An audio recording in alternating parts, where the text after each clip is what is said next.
Welcome to the Theometrics Institute for Worldwide Peace and Prosperity.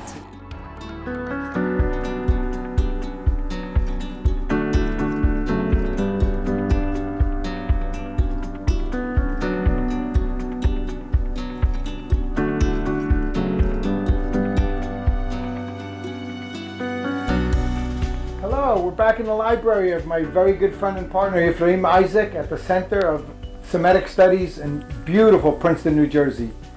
Good afternoon, Professor Isaac. How are you today? Good afternoon, my friend Sam. You are very welcome to the library of the Institute of Semitic Studies, an organization that's now almost 35 years old, and that contributes to the study of ancient languages and knowledge and peace. How exciting. We're here at the library and on the property where the Institute of Semitic Studies has been practicing and done such amazing work for 35 years, as the professor just said. And I'm really excited to be building our foundation on top of such an amazing gentleman, an amazing institute, the Theometrics Institute for Advanced Studies for Worldwide Peace and Knowledge. I am very happy to welcome you. I'm very happy to welcome you to join us. I'm looking forward to our collaboration. I'm looking forward to our contribution to world knowledge, as well as wisdom, as well as good deeds. And I thank you very much for your own interest and sacrifices for the particular work that we do here. Well, I honor you and all of the people that have helped you, but you especially, Professor. We have similar yet different paths. You starting barefoot and very humble beginnings, I would say poor beginnings from Ethiopia, and myself similar beginnings from Greece. And ironically, or perhaps divinely, we met at the Harvard Club in New York City, where you were, besides at Princeton, you were also a professor at Harvard. Tell me a little bit about that. Thank you very much. I was very pleased to have met you at the Harvard Club, and it looks like you're from Greece, I'm from Ethiopia. It's almost like the Greek gods going to Ethiopia to meet, as it says in the Iliad, and therefore, you wanted me to say something about Harvard or about Sure, you bring up a fine point though, and you mentioned this before, and I find it enlightening that Homer wrote, "The Ethiopian and the Greek shall walk together." Well, the gods come to have dinner in Ethiopia. This is amazing. Yes. So Ethiopia is a country it accepts all religions, and I find that fascinating. You with your Jewish background and me with a Christian background. I've told you when we met, of course, my ancestors were all Jewish too. In one sense, if we go even further back, when there was the many gods, people believed in many different gods. I believe there's only one. It doesn't matter what we call them. Sure. There's one God. Theometrics means God's measure. And I don't mind which God a person believes in. Yes. And at the end of the day, no matter what we call him, if we're good people, good begets good, and love is love. Yes. Theometrics means God's measure. God measures everything. Most of all, he measures what's in our heart. And I know your heart is huge, Professor. Yes, sir. At the beginning of knowledge is the fear of God, as I said before. And I started with that from my little village in Ethiopia. I know you asked me about Harvard. How did I get to Harvard? I really got to Harvard riding on a mule. When I was a little kid, I used to go to high school from my little village in western Ethiopia, Nejo, to Addis Ababa. And it took me like 4 days riding on a mule. And then another 2 days riding on a Trenta Quattro, a big truck that some Italian drivers drove. I did this almost like every year in grade 9, grade 10, grade 11, and grade 12, and then 2 years college before I came to the United States. And then, providentially, years ago, when I was a little kid, I was interested in music, and I had done a lot of music work, and my music work brought me to appreciation of culture as well as my interest in languages. And so when I was at Harvard, I went to the divinity school. I did my Bachelor of Divinity, and you can see the Harvard Divinity School gave me the Distinguished Alumni Award 2 years ago. So many awards in this home, and so many awards for the professor. He's such a humble man. Yeah. We wouldn't have enough time today to discuss all of the different awards that you've gotten. But from Princeton alone, and that story about Princeton on a mule, the professor is writing a book called Riding a Mule to Harvard. Riding a Mule to Harvard. He's So- asked me to write the foreword, and I'm so honored and so thrilled because of the connection between Ethiopia and Greece, Ethiopia, the United States, Ethiopia, and the rest of the world. That's And it's fascinating to me how all these religions came together, many of them through Ethiopia. Certainly. And I was always fascinated by the study of Ethiopia. And that's when I was at Harvard University, I found out many, very important books on Ethiopia. And that's why I decided to study Semitic languages and literature. Ethiopic is also a Semitic language. And I got my doctorate in 1969. Everything is from above. I was fortunate to come to Harvard in 1960 as a student at the Department of Religion, the Divinity School, and to receive a Bachelor of Divinity, the first Ethiopian at Harvard Divinity School to get a Bachelor of Divinity. Then I continued and finished my doctorate in 1969. And in 1969, Harvard University established the Department of African and African American Studies. And I was lucky and fortunate to become the first person they hired. So I am one of the founders and the first professor to teach in the Harvard University African and African American Studies. Today, every year, Harvard University gives a prize called Ephraim Isaac Prize for Excellence in African Studies because they remember my contribution. Until 1977, when I was at Harvard, 50% of all the students at Harvard who took African Studies took my course. Wow. I'm very fortunate to say that.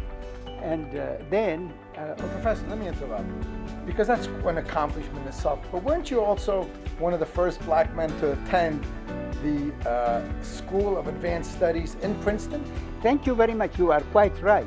I came to Princeton, in fact, first as a guest of as a fellow, what they call visiting fellow of the Institute for Advanced Study, which is a very, very famous world center for knowledge.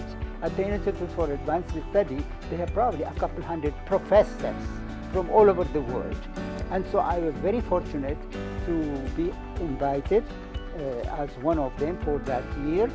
And yes, I was probably the first African, definitely the first Ethiopian to have been invited to the Institute. This is also known it's as... by invitation.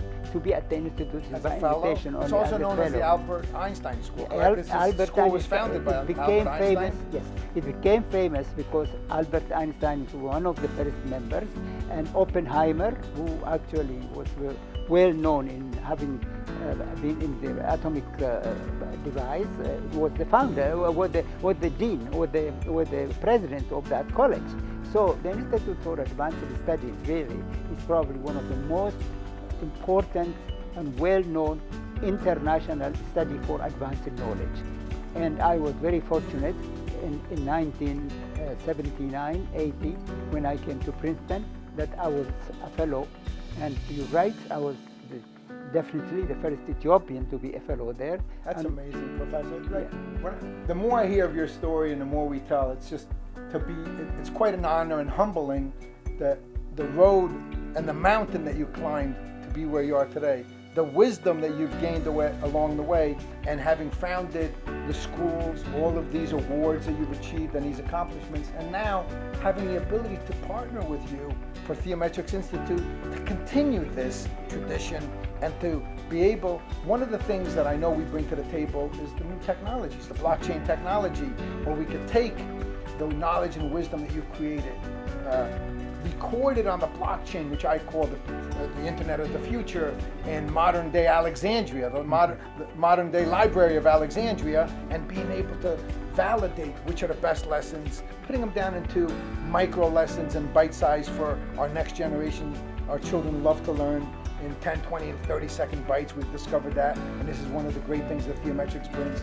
And then to be able to work with you and so many of your partners and friends that have founded this institute, and on top of this foundation and on this sacred area of Princeton, New Jersey, be able to create Theometrics Institute for the advancement of peace and knowledge. Absolutely. I think the Almighty has brought us together to do the good work. The Institute of Semitic Studies, after it was founded by very distinguished professors, Professor Cross from Harvard, Professor L. Rixey from University of Pennsylvania, Professor Janet Johnson from University of Chicago, Professor James Charles of Princeton Seminary, Professor MacArthur from Johns Hopkins, Professor from Berkeley, University of Berkeley, I'm trying to remember her name. So distinguished professors, and a professor from Santa Barbara, the professor who was expert in languages. So they came together and founded, it's in our website. Each one, in fact, speaks a little bit why this institute was important. At that time, there were universities that were teaching like Hebrew and Arabic. And Hebrew, of course, is so important because it's the language of the Hebrew Bible, what the Christians call the Old Testament. And Arabic also was being taught. But the Semitic languages are extensive. And they're like Akkadian is a Semitic language, Ethiopic is a Semitic language, Sabian is a Semitic language, many Semitic, 70 of them. So we decided that there must be a place where we can do this, and then we founded the Journal of Afro-Asiatic Languages. Now we've expanded it to call the Journal of Afro-Asiatic Language, History and Culture. You know, it's funny. We are publishing the 10th volume this year. We've published the 10th volume, and so we are contributing as much as possible. The Institute of Semitic Studies organized the first World Conference on the history of the alphabet. It was called the Alphabet as Technology. And we had professors from Rome, from Israel, from all over the world who attended. It was a great, and the meeting was reviewed in the New York Times front page science front page. And then another timely program we had was a dispute among scholars about the Dead Sea Scrolls and about the availability of the Dead Sea Scrolls. And at the time, John Stragnell, who was the chairman, was controlling that. And so many scholars were fighting with each other. And I am very happy to tell you, we organized the first conference to bring the scholars to talk to each other. So not only because of the knowledge, but to work together in peace. In fact, the Washington Post wrote an editorial saying this meeting in Princeton was an example of peacemaking, even among it's an editorial in the Washington Post. I showed to you. So this was an important conference, where after which the Dead Sea Scrolls became more available to everybody. Well, I look forward to creating more conferences like this, and with today's technology, the blockchain technology, being able to record it forever and ever, validate it, and give proper credit to the people that, because you've shown me some of these articles, and I'm fascinated. That I wish I knew about them earlier, but it's never too late. But what we want to do is make sure that this wisdom and knowledge gets transferred to the next generation. And we want to use blockchain technology and BVIS to validate it. And in this way, also, we'd like to be able to put it down into areas. You use the word language all the time, and I use the word communication, which means the same thing. And the universe, we're in a global economy. And we need to be able to speak many languages to communicate with the entire world. Fortunately, we're in an area where now zeros and ones, the binary code, and we can translate. I use Google Translate all the time. I speak with friends from all parts of the world that don't speak English as well, and then we translate it over, and it's these zeros and ones allows us. In the same way, we will invite you to participate with us to take the most important lessons, break them down into microbytes, so the young generation, that's the way they like to study. We've learned that neuroscience likes 10, 20, and 30-second micro lessons, and then using the fellows, and you can tell me a little bit about that we want to establish at this institute, to have fellows from all over the world being able to cooperate and learn from us while we also learn from them. Because we believe it's joint knowledge. We learn from our students, and I know you do too. You talked about wise men are always learning. Please speak about that. Well, as I said before, we believe not only in knowledge, but in knowledge that also contributes to peace and to action.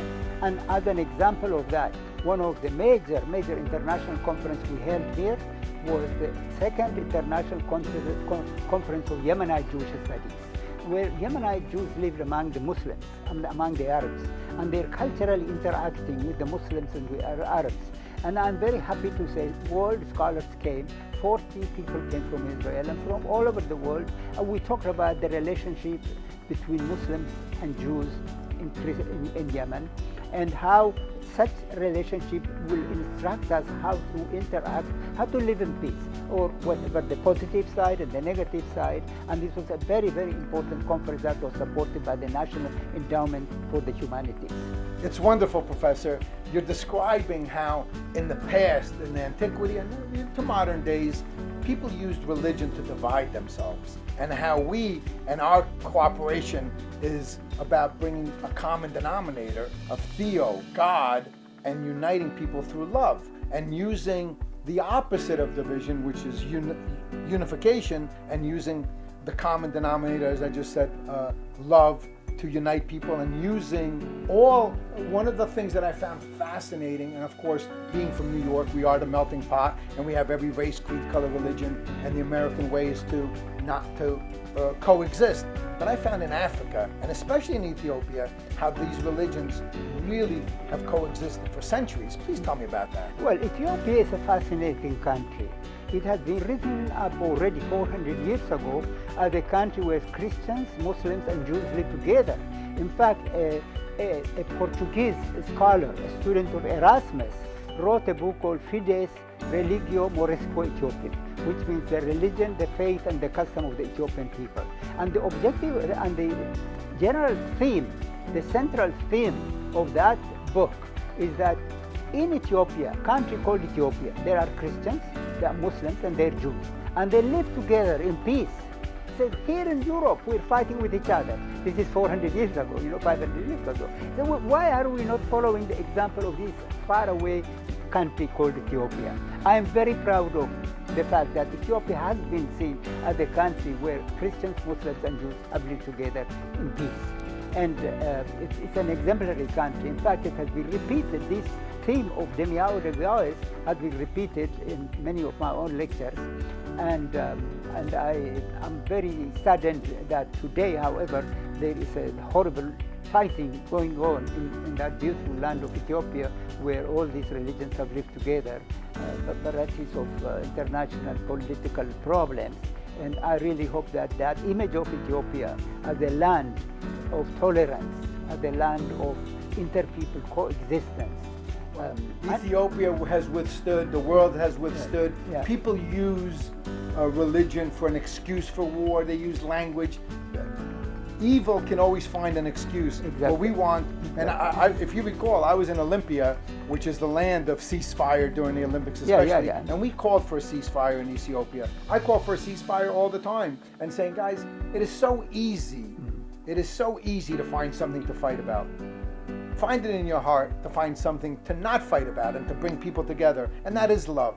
And so if we can find a reason to fight, which is kind of easy, be strong. Yeah. Okay? Well, it's very easy to fight. If you're a real good person, or if you're a strong person, show me that you have it within you and that you have love inside of you. And if you don't want to do it for yourself, do it for your children, do it for your brother, do it for your mother. It is ridiculous to me in the year 2021 that we still use, in this country and all countries around the world, we teach 18 and 21-year-olds how to go kill somebody else's 18 or 21-year-old. That is not progression. There's a saying out there, I believe it's in the Bible, and certainly knowledgeable people know, if we don't learn from history, we're probably going to repeat it. So let's learn from history. Listen to what the professor was saying. Yeah. People have coexisted in Ethiopia and other parts of the world for centuries without fighting. So let's not use our differences, because none of us are equal. We're all unique. Let's use our uniqueness and let's combine the good within each one of us to pull the world together. Ethiopia is a country of people who are very, very proud of their culture. It's one of the oldest. When the Bible was translated in many languages, Ethiopic is one of the 7. Today the Bible has been translated in 2000, but the 7 early languages are Hebrew, Greek, Aramaic, Old Italian or Coptic, and Ge'ez.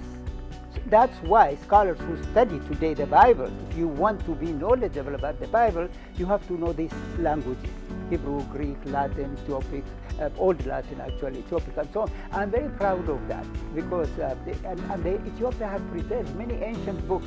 For instance, the Book of Enoch, which I translated myself, published by Doubleday Press, is the only book surviving today from the 2nd century, and it gives us an idea of what the root of early Christianity is. If you say the Book of Enoch, and you can find that. It's a very, very interesting book.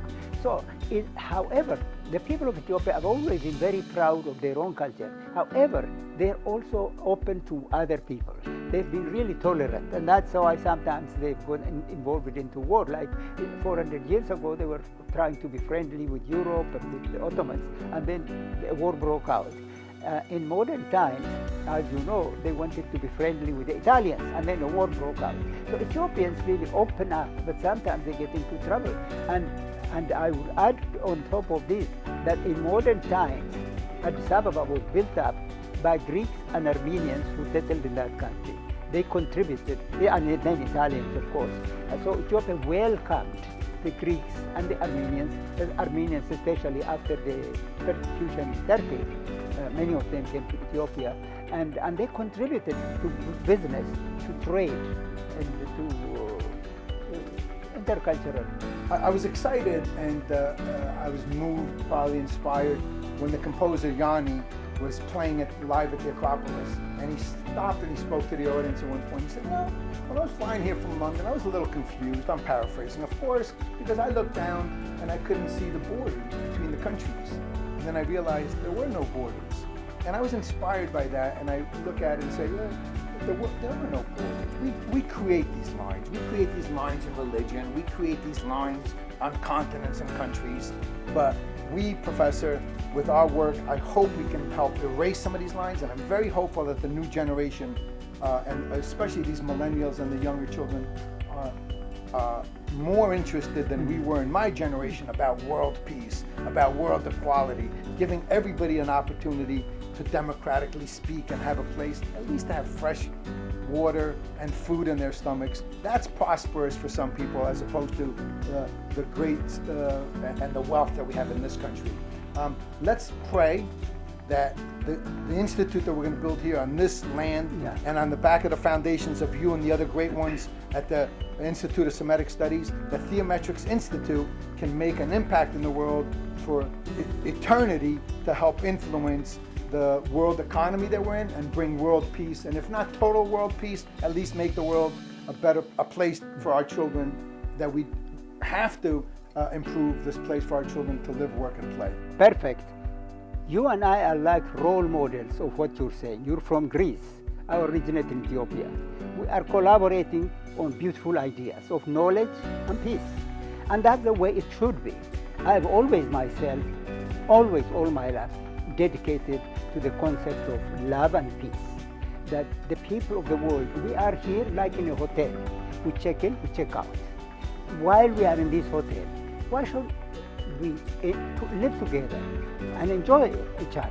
Which brings me to a very fascinating story I heard. I think it's from Neil Armstrong, one of the astronauts. He said, when we left the place in Florida, I think, I looked down and I said, oh, that's Florida. And then a few minutes later, I looked down.